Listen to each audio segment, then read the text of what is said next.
Hello, thì là hôm nay là trận quyết đấu giữa Sâu Đo với cả Kiến. Xem là con nào thắng nhá. Rồi Sâu Đo bắt đầu kiệt sức rồi. Bây giờ thì Sâu Đo đang quay rồi, quay vòng quay rất khủng khiếp. Nhưng anh Sâu Đo không thể nào mà thoát được vòng vây của một lũ kiến khổng lồ. Dạ vâng, anh Sâu Đo đã dùng tuyệt chiêu. Rồi, anh Sâu Đo sắp thắng rồi. Anh Sâu Đo đang ăn con kiến nhưng không ăn được. Anh Sâu Đo đang tiếp tục dùng tuyệt chiêu bí truyền của mình. Xoay vòng tròn. Xoay vòng tròn. Quẩy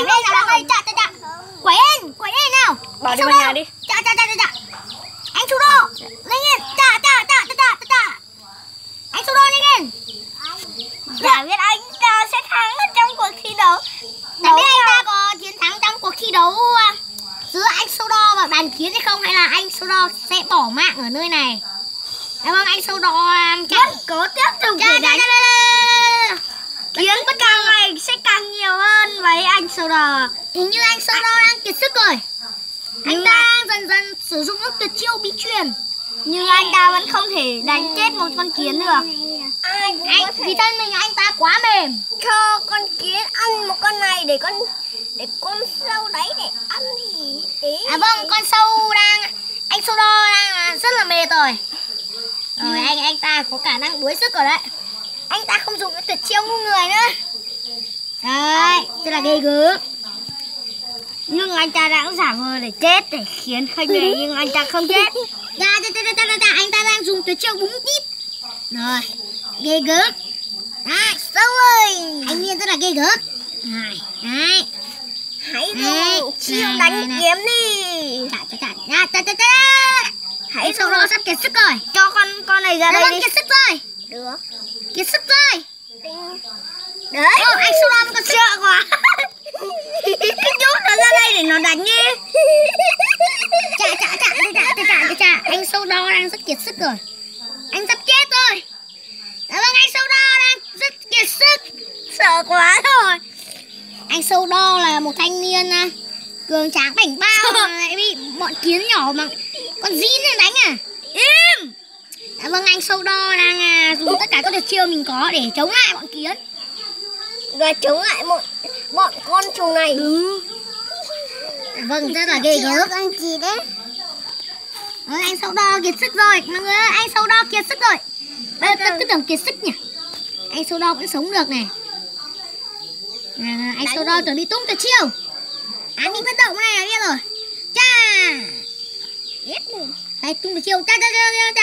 Hãy dùng siêu đánh tung tuyệt chiêu. Hãy tung tuyệt chiêu tiếp. Hãy dùng siêu đánh kiếm đi. Hãy dùng siêu đánh kiếm đi. Tung tuyệt chiêu lên. Cân tim.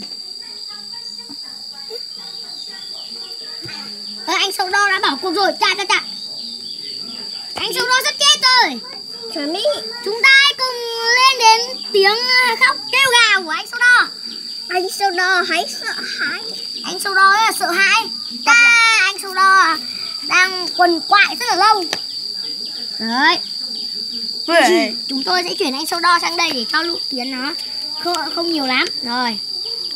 Và cho bọn kiến ăn hả? Rồi, anh Sâu Đo đã kiệt sức và anh Sâu Đo không thể làm gì được nữa rồi. Dạ vâng. Cái đấy, bỏ. Anh Sâu Đo sẽ làm mồi ở đây ư? Không thể nào. Chúng ta sẽ chuyển con vật ngụy trang cho anh Sâu Đo. Anh Sâu Đo bay đâu rồi? Con đấy đâu rồi? Thế kìa, em ở chân đi kìa. Ơi, thằng này. Hãy ra anh ạ. Hãy bắt sâu nữa. Con sâu sắp chết rồi. Dạ vâng, thưa quý vị và các bạn. Để đến đây. Đến đây. Tại anh bảo anh đã nhậu anh con bảo sâu. răng mẻ này, anh mới đạp cho một phát là con sâu đo là nó chết rồi. Thôi bỏ nó ra đi. Đâu rồi cái con lúc nãy anh ngụy trang đâu rồi? Đây. Nào, vào cho anh Sâu Đo anh. Vâng, anh Sâu Đo đã gục ngã. Vâng. Hy sinh vì tổ quốc, hút nước vì đồng bào. 1, 2, 3, 4, 5, 6, 7, 8, 9, 10. Kiến thắng. Anh sau đó chúng ta sẽ là kết thúc. cuộc đấu kết thúc, chúng ta sẽ cùng nhau Vẫn sống được. chôn mộ của anh sau đó. Đây là video tiếp theo để chôn mộ anh sau đó. Anh em chuẩn bị đi.